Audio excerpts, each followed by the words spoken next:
So, Dr. Ed Stiles, you're a living legend in the osteopathic world. And when I first got here 12 years ago or so, starting to kind of understand what our medical school was and all that, I kept hearing, "We have this professor. We have this professor. You gotta meet him, right?" And then, of course, when I started talking to some of your colleagues, then your name really started popping. The person who kind of help them, especially Dr. Colston, just spoke about how like this we've got this gem here at the medical school you really need to know. So on behalf of the university, thanks for all of your years and sacrifice and dedication to our students, and huge hand you've had in kind of raising up a whole generation of doctors, especially for the mountains. But I know you didn't come out of the womb as an osteopathic doctor, right? There's a backstory to you. So I wonder if you could tell us a little bit about maybe your growing up, your family, kind of some of the things that kind of led you to be a doctor. Okay, I grew up in Manchester, Connecticut. And in Connecticut, osteopathic physicians had limited license, so I didn't know much about it at all. And growing up, I was a competitive swimmer and swam varsity for 4 years and was a backstroker. And the backstroke, you have to hit the wall and flip up and twist. And my senior year, I hurt my back. And in those days, this was 1955. So the only non-steroidal then was basically aspirin. You didn't have muscle relaxants, so they put you on phenobarbital to sedate you and put you in bed for a couple of weeks. And I wasn't getting any better. And this is my senior year, and I'm going crazy. And my parents said, "Let's take you down to Dr. Field." He was a friend of the family. He was an osteopathic physician. And he treated me a couple of times, and I was back swimming. And I didn't really know what he was. I thought he was a chiropractor and didn't know much about it. And then years later, after I graduated from Bates College in Maine, had a degree in organic chemistry, and I took a job with Pfizer Laboratories as a pharmaceutical rep. And so I spent a lot of time in doctors' waiting rooms, getting the chance to talk to them to peddle your drugs. And I sat in MD's offices and heard the people complain about back pain, neck pain, headaches, and shoulder pain, and complaining there wasn't much to treat them. And then I'd sit in osteopathic physicians, because I had a lot of osteopathic physicians in hospitals in my territory. And that wasn't like that in Connecticut. I'm going, wow, this is a whole different deal. And I heard those people rave about what OMT had done for them and helped their back and their neck and their headaches and stuff. And I got fascinated with it. And so after 3 months, I was just an average student in high school. And I learned later, because nobody was talking about it then, but I had a lot of learning disabilities. And I just cannot memorize. I mean, that's just an impossible task for me. And that's how the good people get through medical school. They memorize stuff, regurgitate it on the exam, and go on. Well, I learned early in medical school that I couldn't do that I had to boil everything down to basic principles. And once I got it boiled down to a basic principle, then I had something to hang the facts on, then I could pull it back years later. And I saw that learning disabilities as a real curse for a long time. And then years later, I realized it was perfect preparation for my academic career, because I stressed principles and then how to apply the principles in multiple ways. So that's how I got into it. So then after about 3 months, I decided, man, if these birds did it, I can do it. I'm going back and applied to Kirksville, because most of the DOs in Maine were where I was working for Pfizer.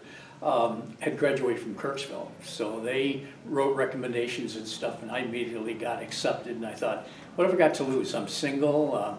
And then one of the docs said to me, "Oh, by the way, the Maine Osteopathic Association has a scholarship that pays the first year tuition. And if you apply, you just may have a good chance of getting it."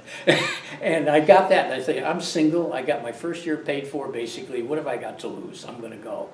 And then during that first semester, I got to meet the grandson of the founder of Osteopathy, A.T. Still, his grandson, George Andrew Laughlin.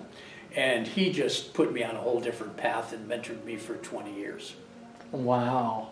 So what started as a, kind of an issue when you're in doctor's offices, hearing all these patients talk about their needs, to later being mentored by the grandson of the man who founds the whole thing. Because I knew that if I went back, I wanted to be a primary care doc. And I knew from sitting in doctor's offices, if I was primary care, I was going to see a lot of musculoskeletal complaints. And I thought, then I want to learn the manipulative stuff, so I'm going the osteopathic route. And was there any hesitation, because I know that DOs worked really hard to kind of like help people understand what they do, and there's been this MD DO divide. Was there any hesitation on your part to get started in that? Oh, sure, because there were only 5 osteopathic schools at that time. Now with sub campuses and auxiliary campuses, we're up over, I think, 55 schools now, and there's about 5 on the drawing board. And there were only 15,000 DOs in the country. So if you went into a bank and said, I want to go to osteopathic school, I need to borrow some money, say, why don't you become a real doc? And you could, so you had to either be able to work your way through or finance your way through med school, because nobody was going to loan you any money.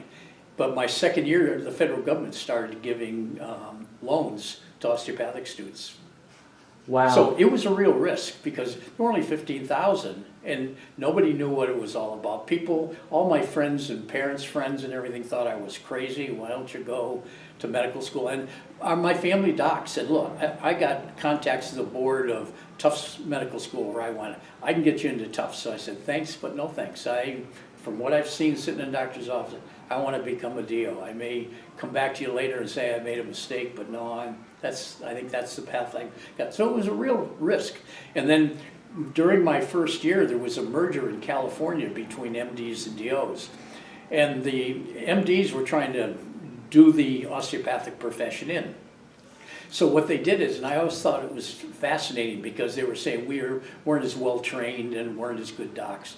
And yet the California Medical Society went to the Osteopathic Society and said, look, we'll give you a test. It's going to cost you $65. You pass the test, we'll give you an MD degree. And I'm thinking, if we're not as well trained, why can you buy it for $65? That just doesn't make sense. And so they were coming into class my first year saying, we don't know whether you're going to graduate as MDs or DOs. We don't know whether this is going to be an osteopathic profession, because a merger took place and immediately 25% of the profession was gone, and osteopathic hospitals and medical schools were gone and converted into medical institutions. Whoa. And I'm thinking, did I make the right career choice? So here you are, you launch in, at that point, very few people even know what it is, and then there's this merger and swallowing up even more of the little pool. See, and then the merger, what they were saying is, then Ohio's going to merge, Pennsylvania's going to merge, New York, and that was, see, the one time there was the homeopathic profession, and there were 180 homeopathic medical schools in the United States. There's one today, because that's how they did the homeopathy. They merged them right out of existence. And that's what they were trying to do to us. So not even sure the profession is going to exist anymore as you, but then kind of a stroke of fate, you know, banks start letting you borrow money, you go through school, and here you are all these years later as an osteopathic doctor and a professor in the field. You know, beyond the sense of listening to people in the doctor's offices and saying, you know, was there anything else that led you to say, okay, I want to choose medicine with my life?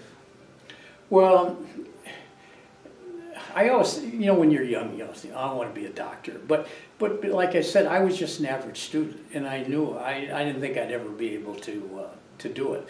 And until I figured out how to deal with my learning disabilities, I really didn't consider medicine. And so when I got my degree in organic, I thought, I don't think I want to get a PhD in chemistry. And I had some people talk to me about possibly going to theological school, and I thought, nah, I don't think I want to do that. And in those days, companies came on campus to interview you, and then if they were interested, they flew you all over the country to their headquarters and stuff.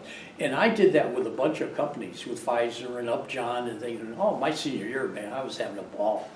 And then they wanted, they needed somebody in Maine, and it was my territory included the best skiing in Maine, Sugarloaf, and the best part of the Maine coast, Camden, Rockland, Belfast area and stuff. And I thought, what have I got to lose? I'm gonna go work for Pfizer. And I had a company card, an expense account, and I thought, yeah, that's pretty good. You know, and you laugh now when you think of the expensive stuff. And that was considered a good job at that time in 1960. And my salary was $5,200, so $100 a week. Expensive car, and that was a great job in those days. You know, but I'm hearing a theme already of your willingness to take a risk, right? You just keep, it seems like in your life you just keep saying, well, why not? Like, what do I got to lose? Well, this sounds like a great opportunity, you know? And as you talked about, when you first got into osteopathic medicine, so few people understood it. There's all this misunderstanding, and you've really been a champion your whole life. So today, if you were looking at a person, especially a young person, who's considering, hey, I want to be a healer of some sort, what's your argument, your elevator speech for why osteopathic medicine? Oh, yeah. Well, I think just look at the data. Because one of the things I learned from Pfizer was, because they had a fabulous sales course, and I learned a lot from that. And basically, I figured it was an excellent training for education, because really, educators, you're selling ideas and concepts. It was beautiful. But what I learned out of that was, if you want to be successful, identify a need, and you meet that need, you're going to be successful. I mean, it's that simple. Okay. Well, the literature today shows that about anywhere from 25 to 40% of patients in doctors' offices in all specialties are there with musculoskeletal pain. Well, osteopathy has some answers for that. So there's a need.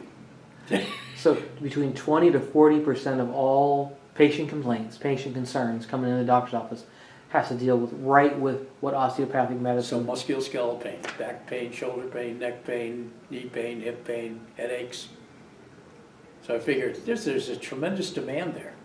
And again, part of that theme of your life is always just addressing where the person is concerned, very person focused, right? If you tell me you're hurting in this area, we're going to try to address this kind of. See, and the other thing that was neat about osteopathy was.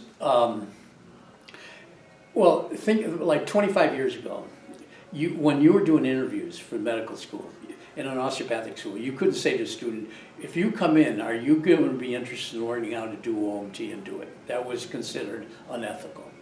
So one of my friends at Michigan State, the specialty thing for musculoskeletal people is FAAO, Fellows in the American Academy of Osteopathy.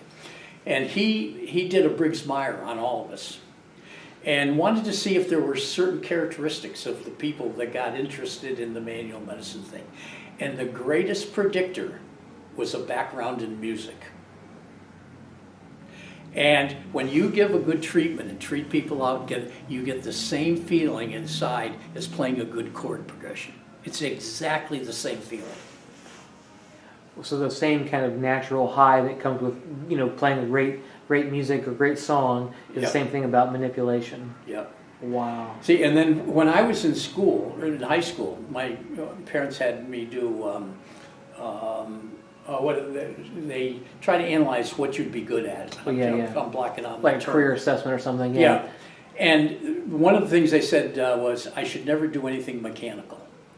And that's true, man. I mean, I don't want to deal with cars or anything, but there was no criterion there for biomechanical. And if that had been on there, I think I would have hit it real high. And then my father was a mechanical engineer, and my mother was an artist, and I realized that I combined the mechanical side of my father with the artistic side of my mother. That explains OMT in providing patient care for their musculoskeletal problems.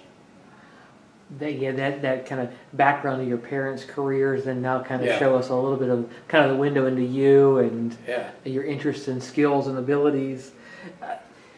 Through your storied career, because you have been now a practicing doctor for how many years? I started, my first day in practice was 1966. Okay, so it's been a few years. Yep. And you've made some contributions to the field. And I'm still practicing. And you're still practicing, right, exactly. Emphasize that. You're still practicing, still seeing people, and you've made some contributions to the field. What do you feel like are some of your things that you're most proud of with the contributions? Yeah. Well, there's a there was a whole new set of techniques developing by a fellow named Fred Mitchell, Sr. in Chattanooga. And because most of the techniques were very similar to what people think chiropractors, where you're using a force and you're popping things back in place. Well, he said, you know, because when you look at the anatomy, things really aren't out of place. They just can't move the way they should.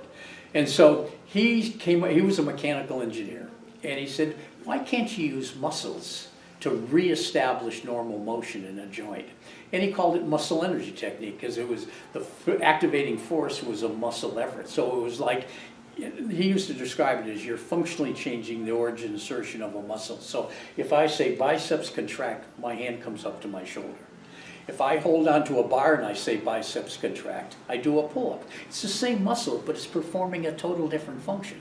So that was the whole basis of muscle energy, and that just made so much sense to me. And it was very gentle and simple, and it was like, it was the most patient-specific exercise program when you treated the patient out using those principles. So I, just by chance, well, I took over a practice in 1968 because Laughlin, Stiles' grandson, recommended I take over a practice in Cambridge, Massachusetts of a guy named Parent Wilson, and he was a big legend in the profession.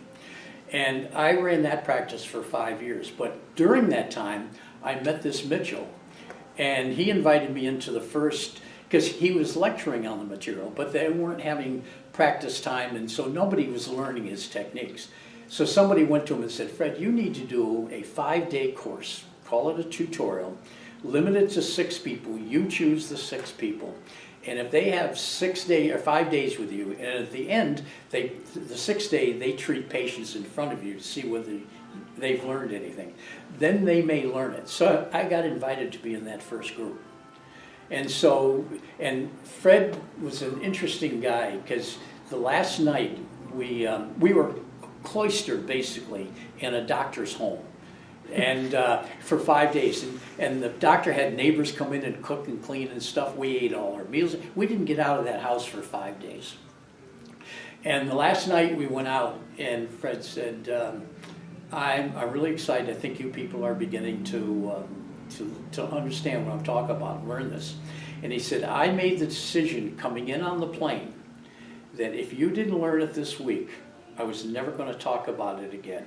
And then that's 6 of us. Well, basically, one of them never got really involved in the teaching, but 4 or 5 of us, we basically got it spread all over the world.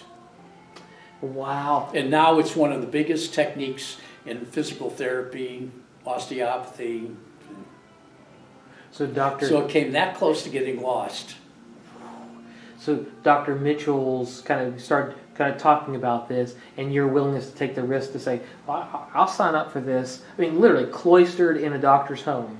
Right, today we would have some fancy hotel, it'd be some exotic place, but here you are in a doctor's home, people cooking and cleaning, and you're just like, and because you guys started picking it up, it now has shaped the whole future of... Now it's taught in every osteopathic school.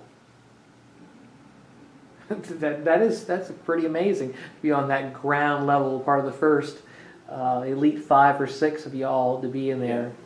Yeah. So then he gave me the concept, the mental concepts of joint mechanics and stuff. And like I said, everybody was talking about the problem was things are out of place, you got to put them back in place. And Mitchell and a friend of his, Paul Kimberly, they came up with the concept of barriers, and they were saying, so a normal joint has anatomical barriers by the shape of the joint. Then it has elastic barriers by the ligaments and capsules around it. Then you have muscles around it, so he called that the physiological barrier. And then a normal joint then can work. But if it can't move, then there's restrictive barriers in there. And you can either go directly against that barrier or go, say if a drawer gets stuck, you can either yank it out, get in behind and push it out, or you can glide it in and jiggle it so the contents settle and pull it out. That would be what we call indirect techniques. And Laughlin did all indirect techniques, but nobody could explain it. And so Mitchell gave me the concepts and the language took me 30 years to be able to explain what the grandson of Still was doing. And so now I teach a lot of courses on that. And so people have given me credit saying I brought that back into the profession. Okay. And then 3 years after that Mitchell tutorial, I was asked to leave Boston and go back to Maine where I had interned and start a hospital-based OMT service. I was full-time, first time that had ever been done in the profession. And after 1 year of running that program, Medicare came to me and said, what are you doing? You're saving us a heck of a lot of money. When you combine OMT with good medical and surgical care and pediatric and obstetrical care, the patients get out quicker, have less complications, take less medication, lead less medical workups. You're saving us a lot of money. What can you? So with me then, we developed the first osteopathic coding system that enabled DOs to get reimbursed for their OMT, because up until then, there was no way of getting reimbursed. It was something you provided the patient as an osteopathic physician. So the hospital thing and the coding things were major contributions to the profession. Yeah, as an outsider who doesn't know all the realities of it all, that seems so significant, because obviously today we think about who pays bills and how do you charge. That seems so significant to be able to bring that. See, and what was so neat about it was, I mean, most of the stuff, time when you get somebody, it's a lot of political stuff, a lot of government stuff. And we just wanted to provide good care for the patients and see if we provided OMT in the hospital, would it give them better care? Would they have better outcomes? That was our whole motive. And when they called me and I realized, hey, they've been collecting my data for a year and it's really impressed them. And based on my data that year, we got that whole coding system. Looking at the real research, you're like, this does change things. So it wasn't research. People were critical, said you should have done research in that. But we were just trying to provide care. But in a way, it was better than research, because the Medicare computers printed out stuff and said, hey, there's something unique going on in that hospital. And in that theme of meeting people where they're at, and you just want to provide really good care, help people out, and then one of the side benefits is other people are looking in saying, oh, wait, this is really good stuff. Yeah. Huge contributions to the field and the impact today. I know that you took another risk, very successful doctor, and willing to come to Pikeville, Kentucky, which is really on no one's radar, to try to start a school. And so many people said, this cannot happen. Yep. Can you tell us a little bit about the kind of behind the scenes of founding KaiCom? Yeah. It was very interesting because, see, the model at that time was you start osteopathic schools in states that have a lot of DOs and DO hospitals, because then you've got the mentors to train the medical students and the preceptors and everything. Well, Kentucky had less than 100 DOs and no DO hospital. And in Pike County, there was one DO at that time. So that was, I mean, by all the statistics, there's no way you could start a medical school. And years later, I was on a committee in Washington, and there was an MD on there that was the first internist for Kaiser Permanente. And I hadn't seen the guy in years, and I said, hey, let me tell you what I'm doing. I helped start an osteopathic school in Pikeville, Kentucky, and we're doing this. And his eyes kept getting bigger and bigger, and I'm thinking, what the heck is going on? And we got all through, and he said, let me tell you something. He said, I was hired by Kaiser Permanente to look at the possibility of starting a medical school in Appalachia. And our conclusion was it was totally impossible to do. And so but again, we understood the literature. And because the medical thinking was, if you got to have a medical school, you got to have a big hospital in a big city, so you got all the rare diseases, and you got to have all the specialists and stuff. Well, we didn't have that here. Mm-hmm. But the literature said that what determined on where a doctor practices after their residency is two things. One is they usually practice close to where they got their last training. The second is where their spouse or significant others from. So if a kid from Pikeville got accepted to UK and U of L, went up there and married somebody up there, they weren't coming back. Mm-hmm. So our whole model was, let's take local people, develop local residencies, train them locally, and maybe they're staying. And Steve Payson, the first admissions guy, said, Steve, take single people in and marry them off to the locals. But that was why our model worked. No, that's exceptional, right? I mean, I can imagine that first pitch, come to Pikeville and we'll get you a spouse, right? Like that's incredible. And so you guys really did what other people deemed totally impossible. Oh, most of my FAO peers came to me and wanted to have me committed to a mental institution. They said, you're going to ruin your career, you're going to ruin your reputation, there's no way you can start a successful osteopathic school. I said, I think we can do it. And how I got involved was when Paul Patton and the people went to Chicago to talk to him about it. The AOA board said, you need someone to shepherd you through the registration and the documentation process of getting accredited. And we're going to assign Mike Megan to you, who was the first dean at Michigan State. And that was the first school that went in with a major university and had a med school, a vet school, and a dental school. And he was their first dean. And I had worked for him for 20 years doing postgraduate CME stuff. So he called me and said, hey, have you heard anything about an osteopathic school in Kentucky? I said, Mike, you're crazy as hell. There's no way that's... He said, no, my gut feeling is it's going to go. And I think they need somebody that's used to working with MDs and talking osteopathically. You've been doing it for me for 20 years. Are you interested? And I thought, yeah, because I had developed a lot of different ways of looking at osteopathic education. And you know, if you go into an institution and try to change your curriculum, it's like trying to change a boat direction. You don't get much done. Mm-hmm. And I thought, boy, to go in and start from scratch. And my wife said, what does this really mean? And I said, you want the truth? And she said, yeah. And I said, okay, I want to go in and do this, and I think we can do it. We're going to have to do it differently than anybody else has done it. But if it works, I'll be there a long time. If it doesn't, I'll be out of a job in a couple of years. And she said, well, let's go for it. So taking the risk. So, you know, oftentimes when we're trying to recruit faculty or staff, and we pull out all the bells and whistles, right? So you think of people trying to recruit athletes to show them all the fancy gyms and all that. So when you come and you get to see what you're going to be working with, can you tell me about those first couple days of seeing what it actually looked like on the ground? Oh yeah. So and what happened was, so I told Megan, yeah, I'll be interested. So I was basically the first one that, not getting paid, but signed on to it basically.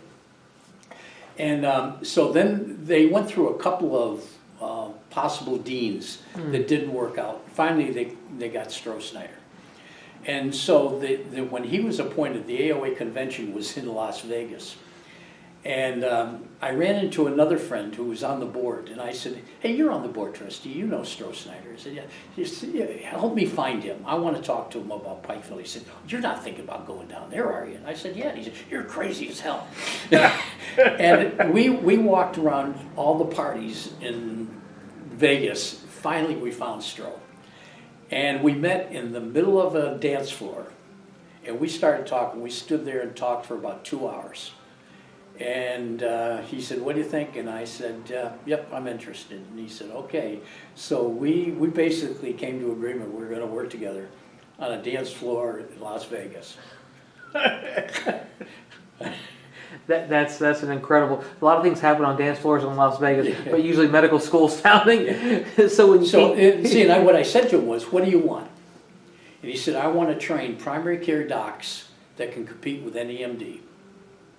And we'll have to train some specialists to support the family practitioner, but I want them to be able to do what you do. I said, how can I do it? He said, any way you want. I said, okay, I'll work for you. So that's how we got hooked up. Yeah. So then I get here the Monday after 4th of July, 1997, and Stroh takes me over to the Arlington building where the osteopathic school is taking over a couple of floors in that building. And one of them was the ground floor. And he said, the anatomy lab is going to be down here, in your OMT lab, where they learn the manipulative skills is going to be down here. Let me take you over there. So we go in, walk in, and the floor in both of those rooms was dirt. And I called my wife and I said, don't sell our property. I may have made a hell of a mistake. But he says it's going to be done by, this was, 1st of July, and we're supposed to take students in the middle of August. And he says it's going to be done, and it got done. Wow. So you were 6 or 7 weeks out and had no floor for your... That's a risk, right? A huge risk of believing that this is worth for people to understand and to treat a whole community. And over all these years of practice and of education, you see a connection between the body and what's going on the inside of a person. You've even talked about kind of what you see with some trauma. And can you talk to us a little bit about kind of your theory behind those kind of connections? Yeah. No, one other thing though about when getting started. Now they all have high-low tables and automatic electric tables and everything. And we didn't have the money for all that.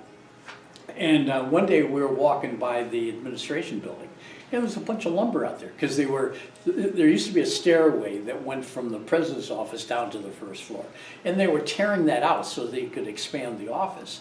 And we were walking by and said, "What are you doing with this wood?" And they said, "We're throwing it away." We said, "What do you mean?" So Stroh drew up a model of a table, and the maintenance people made our first OMT tables out of wood that was grown in this area, milled in this area, and that's how we got our first tables that we used for probably the first 8 years.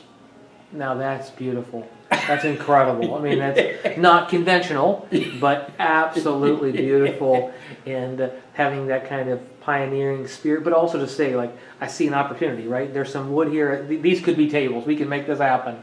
And I think that that idea that we can do this, that really carries the pioneering spirit that you have. And you're also willing to kind of push the boundaries, challenge conventional thinking, and so as we talked about this connection between the body and the inner world of a person. Can you tell me a little bit more about your kind of understanding or thinking about that? I think lots of times it's almost like the musculoskeletal system is a mirror of the patient's life. And I fumbled my way into that. And what happened was, I was in Oklahoma. This woman came in one day, and she said, I said, "What's the trouble?" And she said, "I've got a lot of upper back and neck and shoulder pain. And what have you done about it?" And she'd been to a bunch of DOs, a bunch of chiropractors, a bunch of physical therapists, and I'm thinking, man, what am I going to do for her? So after I got my history, I examined her, and her back was just rigid. And I said to her, "Boy, this is, how long has this been there?" And she said, "Years." I said, "Well, 5 years, 10 years, 15 years?" 15 years. And I said, "This is so tight. I don't know if I'm going to be able to help you, but I'm finding dysfunction in there. I can treat you gently. Let me treat you 2 or 3 times. And if I'm making a change and you're feeling a change, then we know we're headed down the right path. If we're not, I'll tell you it's a waste of your money and my time, because I don't want to be treating you if I'm not helping you." So I treated her and found a few things and treated her. Said, "Okay, I want to check you again in about 3 days to see if we made some change. I want to see if you got any benefit out of it." She came back in 3 days. I felt her back, and she had a twin sister. And I said, "You sent the twin in." And she said, "Why?" And I said, "Your back is totally different. The muscles weren't hard and gritty like they were before and everything." And I had never seen that before. And I said, "Whoa, what's going on?" And she said, while I was treating her, I think when you touch people, there's a lot of nonverbal communication going on. And when you're doing OMT, you're touching people. And as I was examining her upper back, I said, the thought came to me, and I had never done this before, but the thought came to me to ask her a question. And I said, "Have you ever heard the phrase shouldering a burden?" And she said, "Yeah." And I said, "What was the most traumatic emotional experience you ever had?" And she just broke. This is the first visit. And cried and cried and cried and cried. And I was trying to build a reputation of gentle OMT. I just opened an office in a big bank building, and I'm thinking, man, she just cleaned out my waiting room. Everybody in the bank can hear this. I'm dead. But I can't tell her to shut up. I provoked this. She got through, and I said, what's that all about? And she said, I had a daughter get killed in a car train accident. I said, how long ago? She said, 18 years ago. So when she came back 3 days later, I said, this is totally different. What happened? And she said, I went home and cried for 3 days. See, I don't think she'd ever grieved. So then I realized, boy, lots of times is the musculoskeletal system reflecting what's really going on in their lives. So lots of times when I see a patient with chronic neck pain and no injuries and stuff, and it's say, okay, is any possibility there's a situation or a relationship in your life right now that's a pain in the neck? Oh, my wife, my husband, my kid, my boss, and many times with low back patients, I find say, I can't find anything enough to account for the back pain you're having, but I believe you're having it.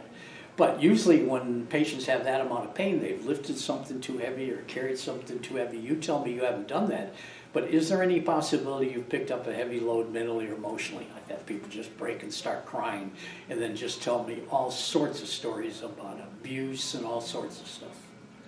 And so then I started realizing, whoa, man, could be, and a lot of the thing, getting things off your chest. What's the real headache? I had a guy come in one day and he said, I know you don't do any general medicine anymore, but you're helping me with my back like everything. But let me ask you another question. He said, I've got like chronic peptic ulcer symptoms, and I've done everything. I've done all the diets, all the workups, all the medications. Nothing's helping. What do you think? And I thought, that's interesting. And I started calling this body language significance. And so I said, I think, what's the body language question for this? I said, let me ask you a question. How do you picture in your mind a peptic ulcer? He said, you eat up your own stomach.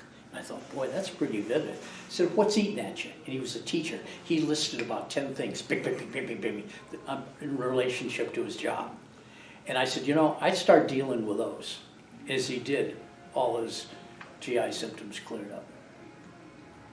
And another day, I was treating a woman that was a clinical psychologist.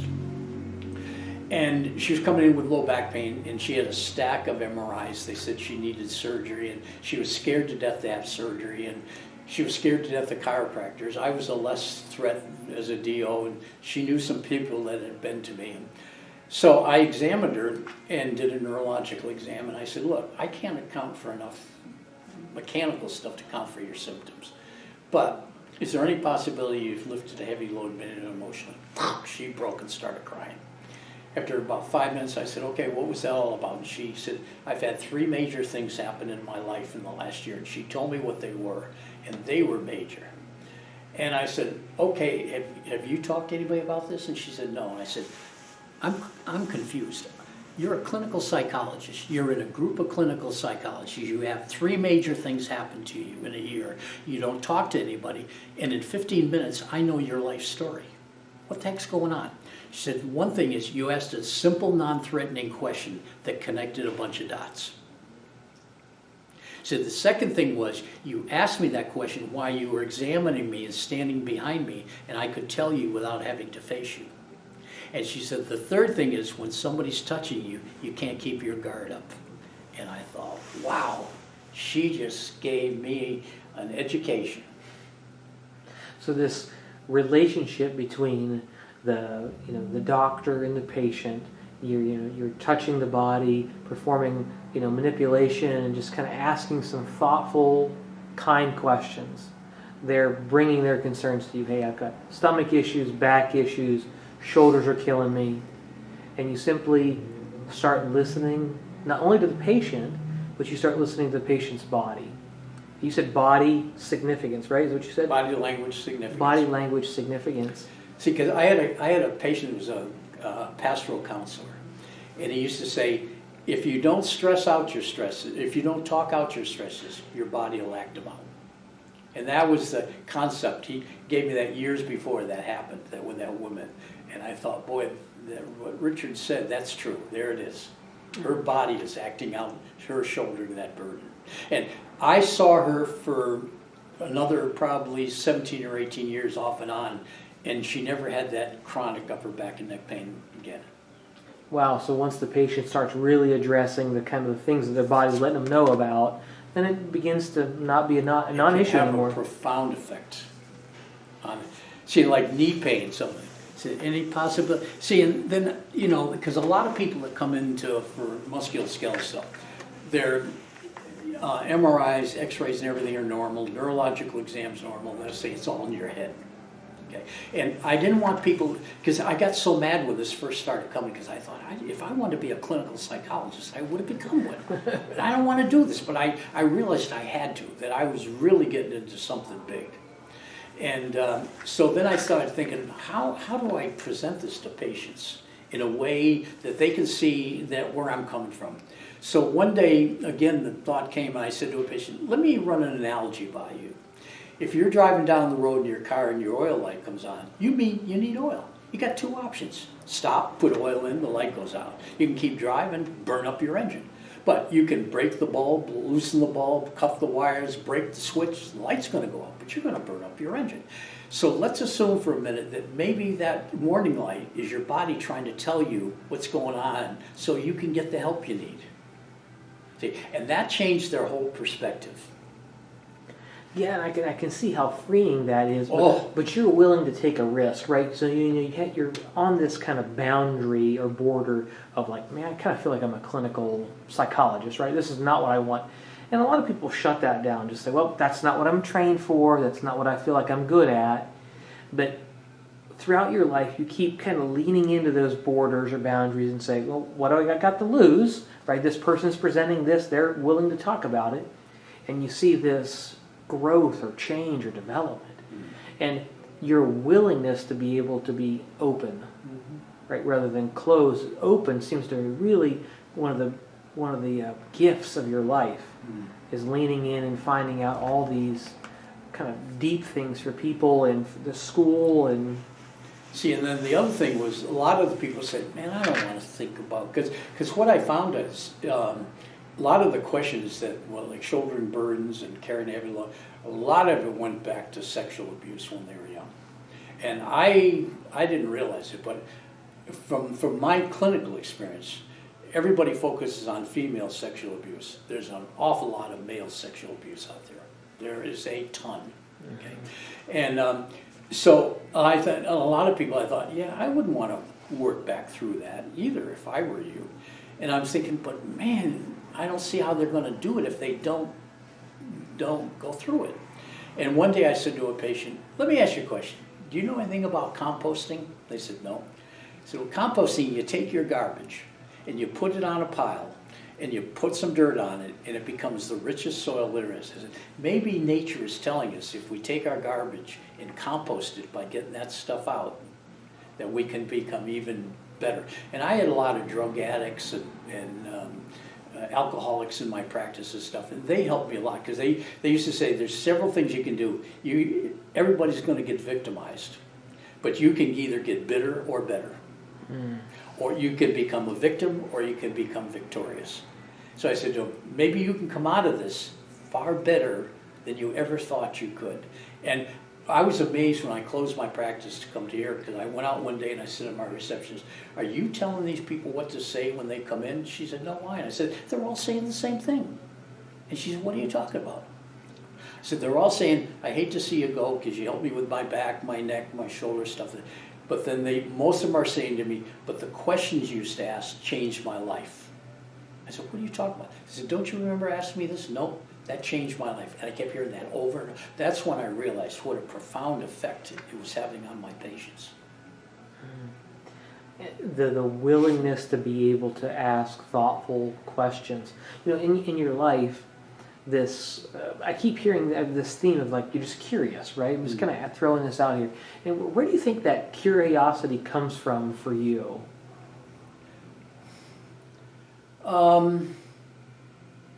Boy, nobody's ever asked me that, but it goes back to, when I was a kid. I think it comes from two places. When I was a kid, I made a ton of money caddying. Like golf caddying. Golf caddying. Yeah.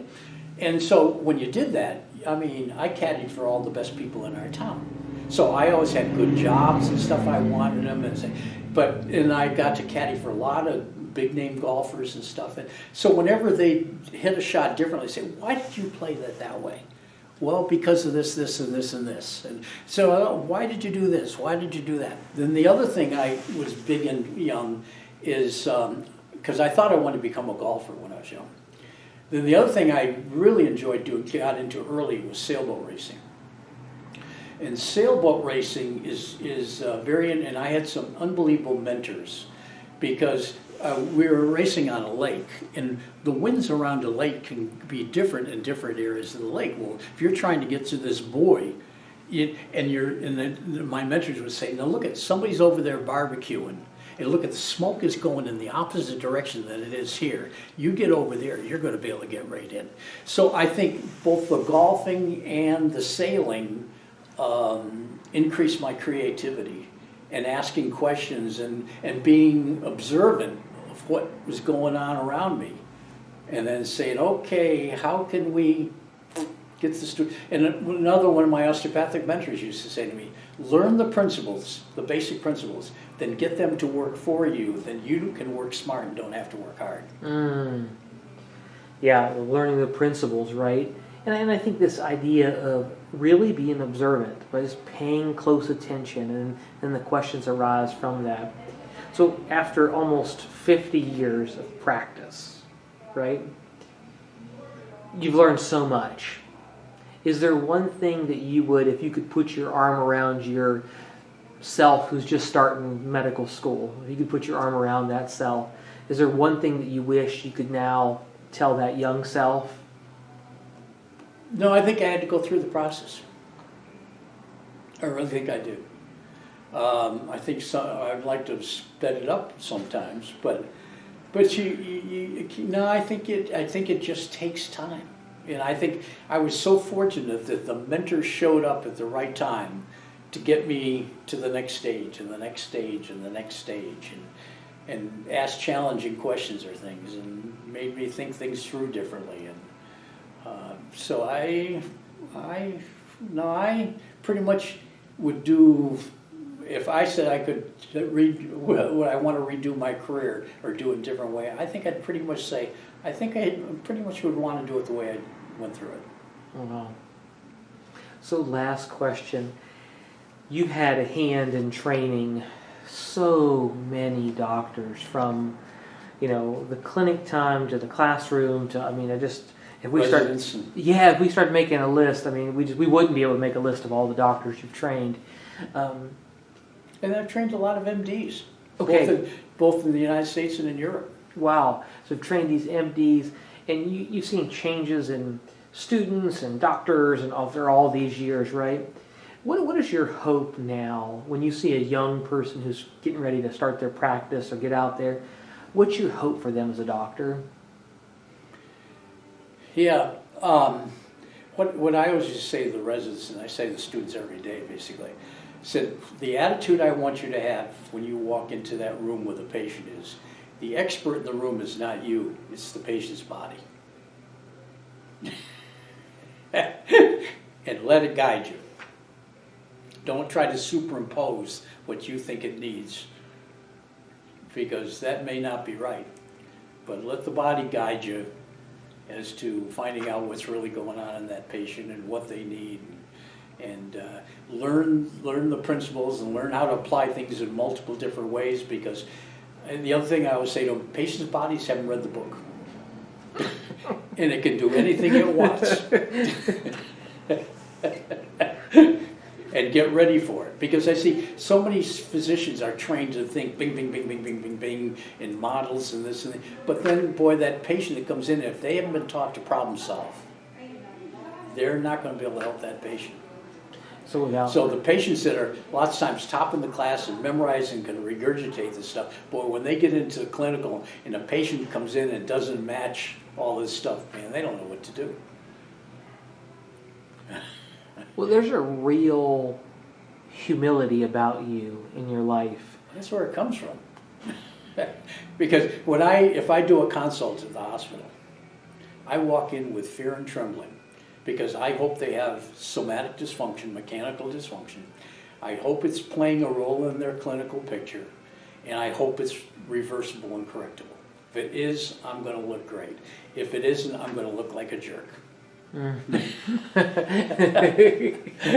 Again, there's that risk and willing to take the risk to jump in there. Yeah. Well, there's no way to put a kind of a bow on our gratitude for your leadership and your just who you are as a person to pour into the students for all these years. And I'm really thankful that you're still in practice and who you are, and I really appreciate your time today. Well, it's still fun. I'm 86, and every day in that clinic, I see people get benefit, and you think, "Wow, that was neat." That keeps you going, because you can only spend so much time playing golf and playing tennis and playing with your grandkids. Well, thank you so much.